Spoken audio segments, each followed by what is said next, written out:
Hi, my name is Theo, and you are listening to Between Two Trains. We bring you the best and brightest entrepreneurs in the North DeKalb area on the 1st and 15th of every month. Today, your co-hosts are Van Pappas and Eric Most. And now, Between Two Trains. Welcome to another edition of Between Two Trains. I am your host, Van Pappas, and I have back with me a previous co-host, Eric Most. Eric? Hello. Yeah, welcome back. You know, I had to do a couple episodes by myself, which was an interesting endeavor, but I'm glad to have a co-host to help out. And, you know, thank you for all that you did in 2018. I thanked all my other co-hosts at the last episode, and I think 2019 here is going to be a really great year for Between Two Trains. I got some ideas for some other creative things to do with our podcast and with helping really our local entrepreneurs. And we have a great one that we're going to bring on today. His name is Lee Miller, and he has a business here in Chamblee called Elite Hoops. Lee, welcome to the show. Thank you guys for having me today. Yeah. Excited to be here. All right, so tell us what Elite Hoops is. Elite Hoops is a basketball company based here in Chamblee. We do skill development training. We offer Nike basketball camps, 3-on-3 leagues, shooting clubs, and travel teams. So we run the gamut in terms of basketball. We have players as young as 6, and we have players as old as 36. Anyone in between. 36. So I'm out of the. I mean, right now, we can always bring you back in if you get a pro at 40 contract. at 48. I have to have a pro contract. I can't just come and say. Unfortunately, most of the people that train with us that are in their 20s and 30s. So I want to be better at my pickup league. Pickup game at Keswick Park. I can't come and practice. We'll discuss some new business opportunities that you're presenting to us right now. So, well, we are going to talk about those business opportunities and you being an entrepreneur here on the show. And so tell us a little bit about, so you're basically training people on basketball. That's the easy definition. Right. But I think it's a little more complex than that, correct? It is. As I mentioned, we train players, that are 6 years of age and 36 years of age, everyone in between. It's skill development training is what the majority of our business is, but a lot of it is mental side of the game as well. The way our coaches encourage the kids, the positive environment we have, the energy, that's all part of it, as well as the actual basketball, the dribbling, the passing, the shooting. So for the kids side, I know you said you've got professionals, adults that you're training as well, but for the kids side, let's say I've got my 12-year-old and he is in a church basketball league and he's okay, but he's definitely not the next LeBron James. Is that the average customer of yours, or are you really just dealing with the kids that have a future, in college or beyond? No, we deal with kids all across the board. The bulk of our kids are exactly as you described, 6th or 7th grader who isn't playing major league competitive, but is playing in a rec league, a church league, but they want to get there. So those are the kids that we have. Whether I always tell parents and players, whether you're a beginner who wants to now maybe average 5 or 6 points, or you're the kid who's averaging 5 who now wants to average 10, or you're the 10 point per game scorer and you want to become a college player, we elevate every single player's game, whether they're beginner or whether they're the elite prospect. We have everybody in our program. Now, Eric, you were an athlete, right? I was. You if I'm correct, you actually played for Notre Dame football, right? Was the punter at Notre Dame and also pitched on the diamond. You pitched for Notre Dame baseball team? I did. I did not know that. Two-sport athlete. I thought I knew everything about you. Well, you learn something every day. So, obviously, you weren't playing basketball, but, what do you think of Lee's program here where he's educating? I mean, how early did you start playing sports as an athlete? Well, I was a 3-sport athlete all throughout my development, all the way through senior year What of was high the school. third sport? Basketball. Basketball. Okay, great. Basketball, unlike any, I'll tell you, day one of baseball tryouts, I was the best. I was the best shape. I had the best endurance. And you have certain skill sets that I think you develop through other sports that help you become better in each respective sport. What I find fascinating, Lee, and just a question for you, when I was in 6th grade, I grew 6 inches in 6 months. Wow. And so you literally see kids, through that life cycle, through that growth cycle, how do you start talking to a kid about maybe switching a position from maybe point guard to shooting guard to forward, so on and so forth? Yeah, great question. That's something that I answer every single day for parents, honestly. The good part is, even since you were in school, the game's changed so much. It's gone from the old NBA where you used to have two big guys on the court and everybody had to be tall. The Steph Curry 3-point evolution in basketball has changed that. So really, 90% of how we train players is guards and wings. If people come to us and they're a quote unquote big player in their league or they want post moves, there's not a lot of demand for that. We don't teach it, and it's sort of a cycle in the sense of we don't teach it, so there's no big players that play at schools throughout Metro Atlanta. And then because there aren't big players, they're not on television and people don't request it. So to answer your question there, we teach a lot of guard stuff. It's more the dribbling, the passing. We don't teach a lot of back to the basket, Patrick Ewing, Hakeem Olajuwon. That's not a part of the game anymore. So we don't teach very much. No hook shot from It's not worth 3 points. So we're not going to teach it right now. The wonders from down under are going beyond the 3-point line. How tough is it to control a kid who may have a lot of confidence in that long ball three, but it's just not a high percentage shot for most amateur players? Mm-hmm. How do you kind of approach that? I've got a funny Steph Curry story personally from my past, but I just kind of want to start by saying, how would you kind of just say to the general audience, somebody's got confidence, in that three ball, but it's just not high percentage? So what's really tough, again, as we talked about the evolution of basketball over the past, 10 or 15 years, what's really tough with our travel teams is that parents want to win the games and obviously kids want to win the games.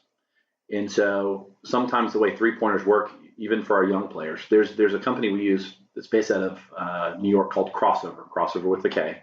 They do all of our stats. They track all of our players' games. Kids can download videos. They can actually see every single shot that they take throughout a year. They can click on a shot chart, and it says whether they made or missed a shot. In addition, when they click on it, it'll actually show the video of that shot. We have this for our third graders. Wow. My point with that is that the 3-pointer, obviously, for all age groups is a lower percentage shot, but the new analytics of basketball, you look at points per shot. So we found out, for example, all of our 9 teams last year, every single team shot better from 22 feet, 2 feet behind the 3-point line, than they did from the actual 20-foot mark. And so what we were able to discover from that data is that being 2 feet further back from the 3-point line, while that might drop your percentage a little bit, you're now 2 feet more open, and it gives you a little bit more space. To answer your exact question about not letting players shoot, that's where we have to train parents. 20% 3-point shooter is really bad on the front. You might sit there and say 20% is really bad, but it's worth 50% more than the 2-pointer is. So while we don't want kids to shoot a lot of threes at a young age, it does help you win a game sometimes, because if you're shooting 20%, if our third grade team shoots 20% on threes, we're going to win the game. They're not a lot of good shots, but just because the point value of that shot, it makes it so important. So a lot of what our coaches have to do is just train parents and the kids on the proper form when they're shooting and get them a little bit closer to the basket. Sounds like Moneyball. It is. The basketball's from the changed. baseball. It's all about the statistics and the analytics, and that's why big players aren't in the game as much anymore. Now I came to Lee's facility to check it out because I'm considering putting my 12-year-old in the program, and he had some really interesting. I was thinking, okay, he's going to have a goal at one end of the warehouse and a goal at the other end of the warehouse, and there we go. But he's got some really interesting technology and equipment there that he put my 12-year-old to the paces with. You talk us a little bit about some of those equipment that y'all have in there that are helping the kids with that analytics. Sure. That data. So one system we have in there is you might have used this growing up playing basketball. It's called a shoot away. It's a gun. And so what it does is it rebounds every shot for a kid. There's a huge net right around the goal. It'll collect almost every shot unless it's a really bad shot. Makes or misses, it'll collect it. And it'll pass it back out to you. There's 17 spots that it can possibly pass to you. The new version that we got that came out about a year ago, it's app enabled. So the kids can, if they bring in their phone, connect the shoot away with their phone, it actually keeps track of all their shots, makes and misses for them. And so what's great over time, kids can see their improvement when they come into the gym with us. See that they made 40 out of 100 today, 41 out of 100 the next day. So do you sit down with the kid afterwards, with like a printout or something that shows, here's where you need to work on? I mean, how much of that data are you using with the kid? So again, that goes to their phone. So most kids will, they'll show it on their phone with us, or we'll show it to their parents. So they have it real time right there. As soon as the shot goes in or it misses, it's putting up on the screen on the system as well as on their phone if they're using that. So that's something that, in terms of the shoot away, it's more for repetitions. So a middle school player can easily get 600 shots in an hour off that system with us. Wow. But we don't want to put them on that system, and this is where it's subjective a little bit, but we don't put players on that shoot away unless they're at least a B shooter. There's no reason to put a C shooter. If they don't have good form, we want to work with them individually at a goal. It's not about repetition. It's about getting the form. So they have to at least, whether they're a fourth grader, we have some fourth graders who are B or better shooters. They have good form. We can put them on there, or our high school players. It's not about your age. It's about your form and whether you're consistent with your shot or not. And so you're analyzing that and determining what that grade is? That's something that you're doing? It is. It's a gray area. So it's not a hard and fast, this kid's definitely a B. We sort of watch them, might test them on the gun or the shoot away to see what he can shoot. But it's sort of a subjective thing at the end of the day in terms of whether the player is good enough to shoot on that. Because what I gave this example the other day, if a kid is doing math homework and he does an hour of homework a day on the front, that sounds good. But if he's doing 1 + 1 = 3, 2 + 2 = 6, he's not doing the right work. And ultimately that's going to hurt him. So we don't put players on the gun, the shooting system, unless they're at least confident in their shot and have really good form. Now, that's not the only technology you have. You have some other pieces of equipment there. We do. As I mentioned, we have on our screens, we have the crossover system for our travel teams. They can come in and see their stats and their shot charts and all those good things. So we do have that in our conference room. We also have a system called Handle Fitness. It's by a company, Laser. It's an individual European pro basketball player who came up with it about 2 years ago. And he uses the Microsoft Kinect technology to watch our players. They're training in our gym, and the Microsoft Kinect technology will pick up their body movements. And on the screen that we have there, he's performing different moves, or it's sort of a Guitar Hero for basketball. So different moves are being put up on the screen, and the players have to do them in a timely fashion at the right speed. And it gives you a score every 45 seconds. So this is probably an expensive system. It's not something I can buy for my Xbox at home. No, you can't buy it just for your Xbox. It's an entire complete system. It is a few $1,000s, and it's that pieces like that, the shoot away and the Handle Fitness, are for your more, not elite athlete, but just the person who's more serious about the game. Not just a rec league kid. They can use it, but I always tell parents there's a big time investment, there's a money investment. So again, if you're the 5 point per game scorer and you have no aspirations to play in the NBA, but you want to be a 10 point per game scorer the next year, our facility is a place for you. So you're, on the surface, this is you might think differently, but now you're running more of a tech company, right? Than you Sure. are any other type of organization. Well, that's a great question. I'm glad you said that because, obviously this is really interesting about the basketball side. I want to talk more about that, but let's flip the script here and talk about the business side and you being an entrepreneur. So where in the world did you come up with this idea to sort of run? Is there other organizations that do this, or are you sort of like a standalone guy? Or No, there are definitely other competitors in the market, not only here in Atlanta, but we're in 7 other cities across the Southeast. So there are competitors. I tell people that any business is a lot of hard work, but a lot of luck. The business that I'm doing today did not exist 20 years ago. I mean, there were no basketball training or baseball training facilities. You played for your high school team, your rec league. That was it. You didn't do stuff. now there seems to be a lot of them. There's also a baseball one. What's it called? There's DBAT. DBAT, yeah. Yep, there's ninth inning. There's numerous.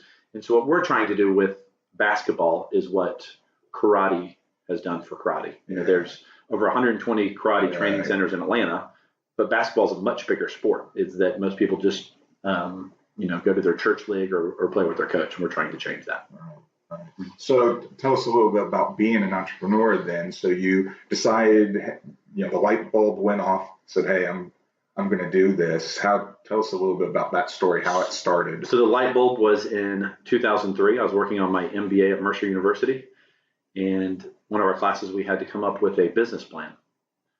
And my business plan was Elite Hoops. At the time, I was in advertising sales for a Fortune 500 company, Prime Media. doing basketball on the side, coaching at Blessed Trinity High School in Roswell, doing some training, and got connected with some really high-level players. At the time, one of them, Lou Williams, who's now with the Los Angeles Clippers. Started working with him a little bit. And as I worked on the business plan, in 2004, spring of 2004, quit my job at Atlanta Apartment Guide in advertising sales and put all my chips on the table. And 14 and a half years later, this is where we're at. So it was definitely a dream of mine. So what was that? How scary was that to say, hey, I've got this regular job, I'm earning an income, and I'm just going to put it aside, and start this startup company, which 14 years ago, not a lot of people were probably doing. Mm-hmm. What was that like?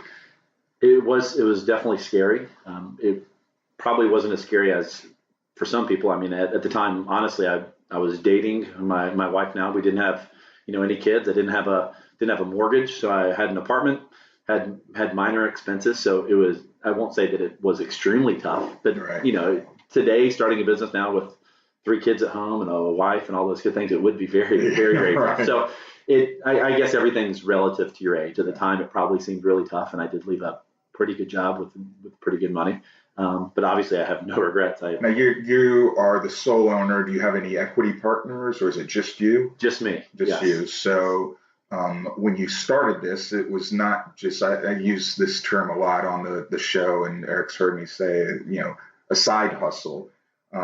You jumped in, you didn't keep working at your other job while you started this company. Mm-hmm. So, how did you finance that? Was it strictly out of your own pocket, or did you have to go out and borrow money to do that? Yeah, so I was fortunate enough to have saved up money. It was my first official business. I had probably run 6 or 7 businesses from the age of 8. My nephew was asking me the other day about the businesses that I'd run, but I was washing cars when I was younger.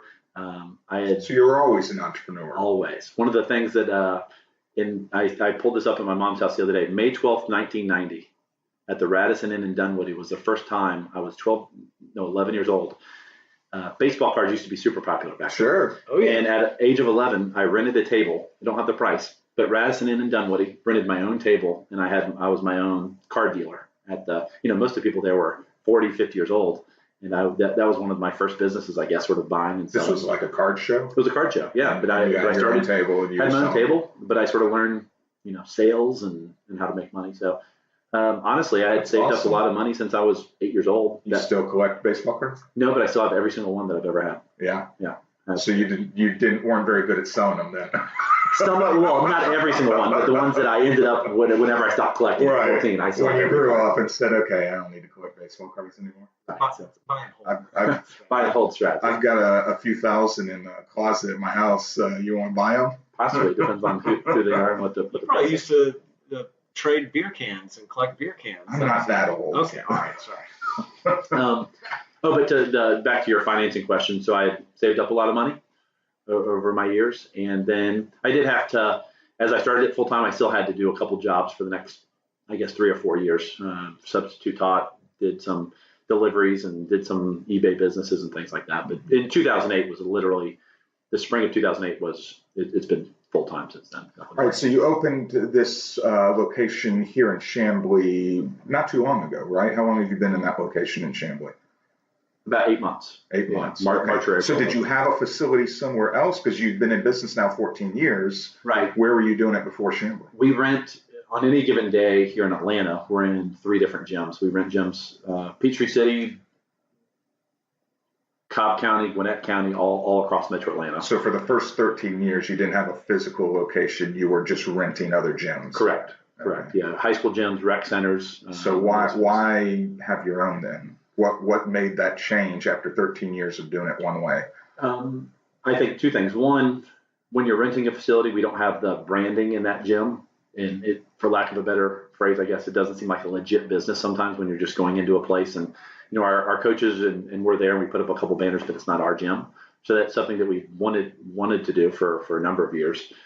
The second part is, as our program's grown, we've just limited in time with our facilities that we rent. Some of the churches and schools won't let us in until 6 o'clock in the evening. We have to be out at certain times on Saturdays. Now we have our own facility, and we're still renting some other facilities as well. But now we can have workouts at any time, any day, any place.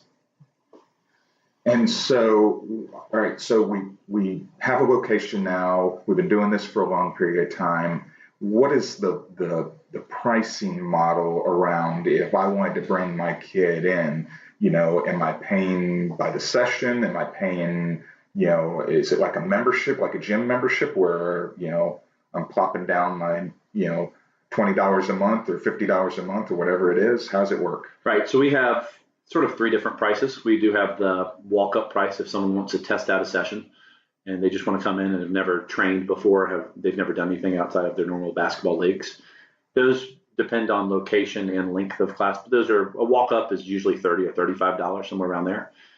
What majority of our kids have been doing for the past 13 years is register for 6 to 8 weeks at a time. We have 5 different seasons and sort of align with basketball season and school season. Those classes get the price down to $25 to $28 per class. But our new thing that we're rolling out with this facility, and as we add more facilities, is a membership model where it's a much more affordable price for families, but they do make a school year commitment to us of 9 months. So Eric, I know you don't have a kid yet. What do you think? It's fascinating, But you're also still in that 6 to 30. What did you say the oldest? 6 to 36 is 36. You're under 36, right? No one would want to see some injuries out there on the court. So I'm going to stay off. You do have to sign a health and waiver form, health and release form. Yeah. Basketball was my worst sport. But I loved it. It's almost like we can help almost like John Smoltz. John Smoltz says at the Atlanta pitcher, basketball was his favorite sport. Yeah. But he was better at baseball. That kind of was my thing. I loved the game. I think I liked the fact that it was challenging, and you've got so many different levels. And Lee sees this all the time between your church leagues, your elementary school kind of. I played during the fall to where, hey, I could do this more. In multiple seasons, right. And just the challenges. Once you go to a regional level, you start playing other players, and then you kind of know those players in the city, in the region, nationally. But as far as today, Van, you don't want to see me out there on the court. I could throw up enough bricks to build Lee another building if you wanted. Well, we are up to our commercial break that we're going to have to take to hear from our sponsors. So we will take a short break and we will be right back. And Lee, when we come back from the break, we're going to play a game called Hot or Not. So awesome. y'all stay tuned for the rest of our interview with Lee Miller from Elite Hoops. Looking for an affordable, functional, and creative space to work? Check out 3411 Co-working in downtown Chamblee. They have flexible month-to-month office space options that include fiber internet, meeting rooms, printing, coffee, snacks, and networking events. 3411 Co-working is the perfect place for entrepreneurs, remote workers, and small business owners looking for a one-stop shop for your professional needs. Stop by for a tour Monday through Friday from 9 to 5 and see how 3411 Co-working can work for you. Welcome back to Between Two Trains. We want to thank you for listening. You can hear us on our website or any of your favorite podcasting apps. Just check us out. And as I often say, Eric, you can almost get like an education in being an entrepreneur just from listening to Between Two Trains. So Lee, we're going to play Hot or Not. Eric, I'm going to let you throw up the first fastball, or in this case, the first shot. All right. Hopefully it's not an air ball, but we'll see. As a coach, who's coached, at the middle school level, for the last 8 years, what I call helicopter parents who are always hovering around, hot or not. That is probably one of the best hot or nots I've ever heard. I might cover my bases here in case parents are listening and say hot and not. It is something that I talk to everybody about, but that's a huge thing in helicopter parents. They're passionate about their kids. Living through their kids. Right. They want the best for their kid. They want them to play at Notre Dame. They want them to play professionally. Right. It's every coach, every program. Do you have kids of professionals come? We do. Yeah. Not just basketball, but we have – Atlanta's a huge city for sports. We do have a couple former Falcons, a couple former NBA. I don't know if we have any former Major League Baseball, but football and basketball for sure. We have some pro kids in our program. So you said it's hot, but could be not hot. Tell us why it could not be hot. Yeah. Is it just overbearing on the kid, or? Yeah, I've seen this a lot. Fortunately for us, not as much in basketball, but baseball. I've seen so many players that have come to us because their parents have been, partly their parents, partly the program itself, but overbearing parents in baseball is that it's just so crazy that we've had a lot of two-sport players, middle school, that come basketball full-time because the baseball is Too much. Is too much for them. Not saying it doesn't exist in basketball. I think it exists in every sport. And even more so today than it did for us 20 and 30 years ago, for sure. And I've coached baseball the last 8 years. That's part of where my question was stemming from. Yeah. Good answers. So, all right, hot or not, a 5-year business plan. You've been in business a long time. When you started, did you create a business plan? Is it hot to have a business plan or not? Hot. I would definitely say hot. Hot to have a business plan. Right now, working on a 3, 5, and a 20-year plan. Wow. Now they're not 20 pages in length, but just where the business wants to be, where we want to be. Impressive, thinking 3, that 5, far 20. out. Mm-hmm. Well, by that point, you'll be thinking about exit strategy, right?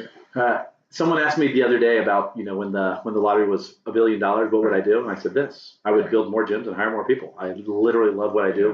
Wouldn't think about doing anything else. Yeah. So, is your plan to do this into your old age? I mean, I'm assuming you could do this well into your 60s. Yeah, as the business has grown really over the past few years, I'm a little less on the court. I used to be on the court 40 hours a week, and in the office 30 hours a week.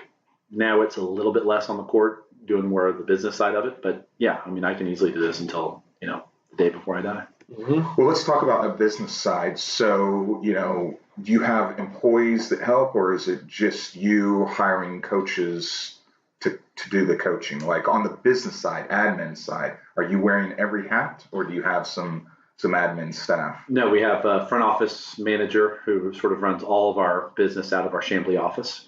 We have 4 other full-time coach employees that have been working for us for a number of years.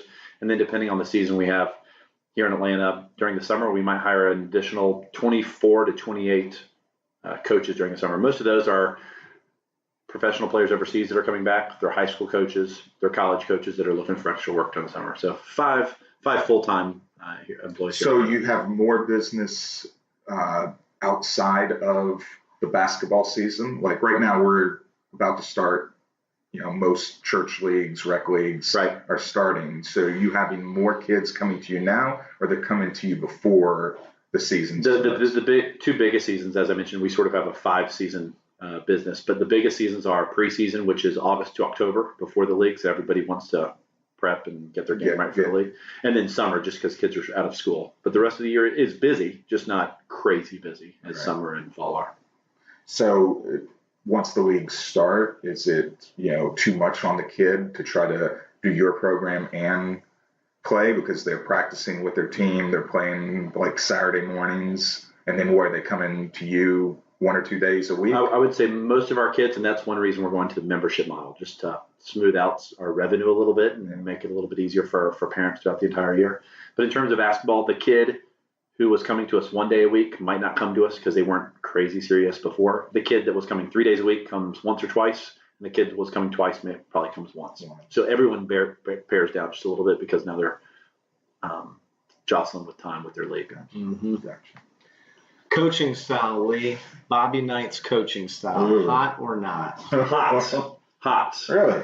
In terms of what kids need today. I don't think a lot of people give that as much anymore, but in some sports, at least in basketball, you've heard daddy ball before and things like that. I think it's become so popular now to, stroke kids' egos and be soft and be easy. By no means like truly Bobby Knight, but we all need to be throwing chairs. No, or doing some of the other things that he does. Headbutting people. We do not do that. But in terms of discipline, that's a huge part that I think a lot of programs are missing. And in ours, it's discipline with fun, energy, and passion. So it's holding kids accountable for what they're doing. So not the full extreme 1975 Bobby Knight, but in terms of discipline, Bobby Knight, 100 in Coach K that way. Right. Yeah, that's a great answer. So NBA scoring records, we kind of see, to your point, 20 years ago, this did not exist. And now we see the phenomenons that are shaping the game at the top level. Steph Curry, which I mentioned, I do have a story about Steph Curry. I'll bring that up. We'll finish maybe with that Okay. towards the end. Okay. But NBA records, college records, high school scoring records, are you hot on those being broken? It seemed to be getting, I mean, not just in basketball, but most sports, it seems like all these records are just getting broken left and You right. got to think with the analytics. I mean, Is that's what's driving it? Is the technology?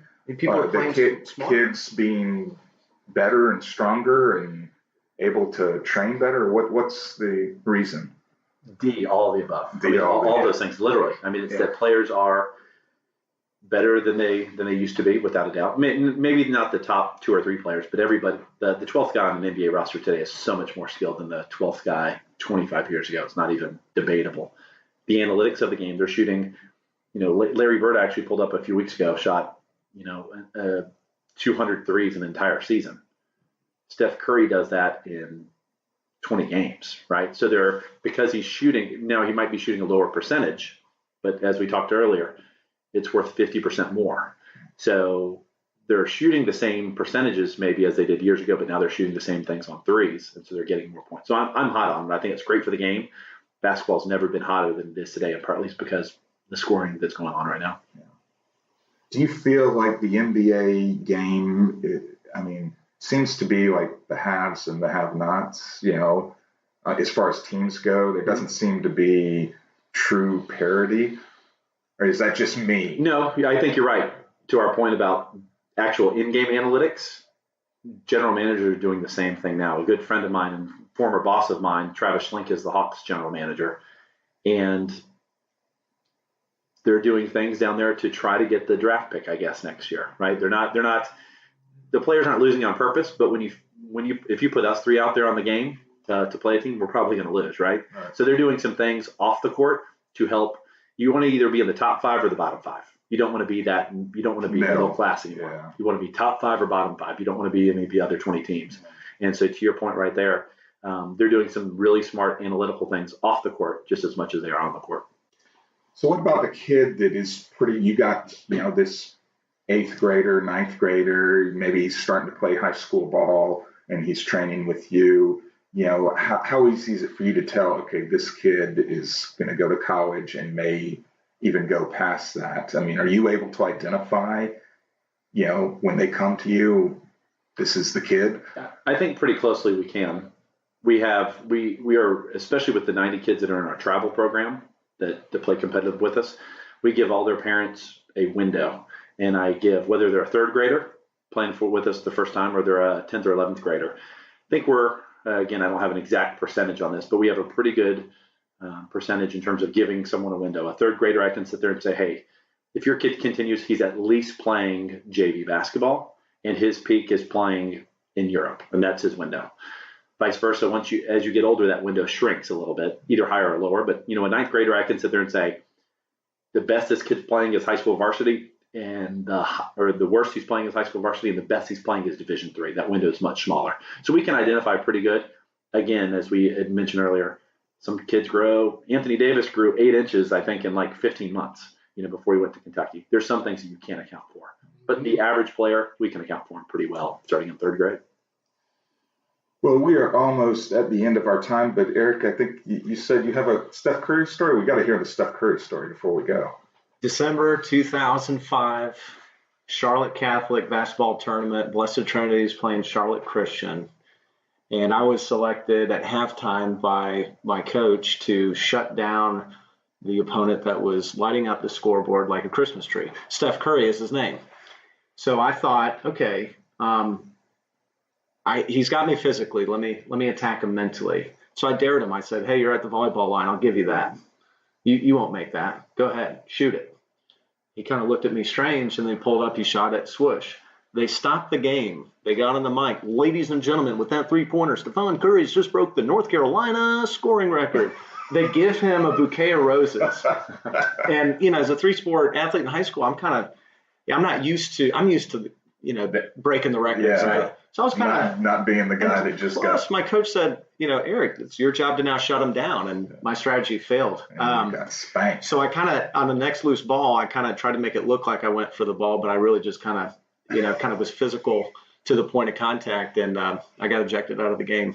And is that still what causes some of his injuries today? Maybe that's not baseball. No comment. I'm going to recuse myself. It goes all the way back. If he's listening to this podcast, I know who to come after. Statute of limitations. I know the address of Eric Steff if you want it. Give me a call. Contact van. That's a good story. That is a really good story. It's but I think Was that the last game you ever played? no, Oh, okay. no, that wasn't the last game. I figured you got spanked so hard by Steph Curry, you're like, I'm done. I'm going to Notre Dame football. Well, listen, I got spanked so hard it would hurt to sit down. I had to come back. Well, to sort of end on it, I mean, even stories like that, whether you're on the Steph Curry side or the defensive side, like, when you got hit, those are the things that we love training kids for. It's just so they have these memories of sports and basketball. Huge. And, testament. Athletics is the foundation that carries you through life. Everything you do on the athletic battlefield, it translates to your job, personal life. Oh yeah. Your faith life, everything. So it's an awesome model. I'm fired up to hear the story, Lee. And Van, thanks for. Well, yeah, we could probably talk for another half hour, but we are out of time. And I want to thank our listeners for listening to Between Two Trains. Thank you, Lee, for coming on the show. Thank you, Erica, again for another co-hosting. And we will be back in 2 weeks with another great entrepreneur. And thanks for listening.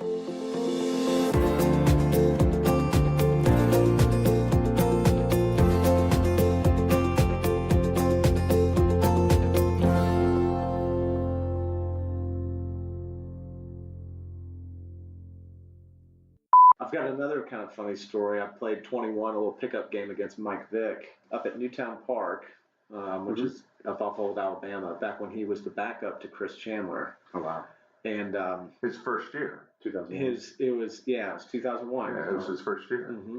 Yeah, he's a lefty. I didn't know who he was at the time, and then kind of we were messing around, kind of warming up a little bit, and I knew he was better. I was in 8th grade, and he was waiting for the 5-on-5 game to end. He did a move on me that was unbelievable. I could kind of show you. He went through the legs, had the ball, threw it around himself and around me, ran around me, caught it, and then went elbow, dunked it, kind of elbow in. Just a freak athlete, right? And at the time, that whole and one tournament thing was going on. So I was just sitting there as an 8th grader. I had my Iversons on. I was like, oh my gosh, who is this guy? That's stuff you can't teach. And then my buddy who ended up playing basketball at Penn, he goes, yeah, that's Michael Vick.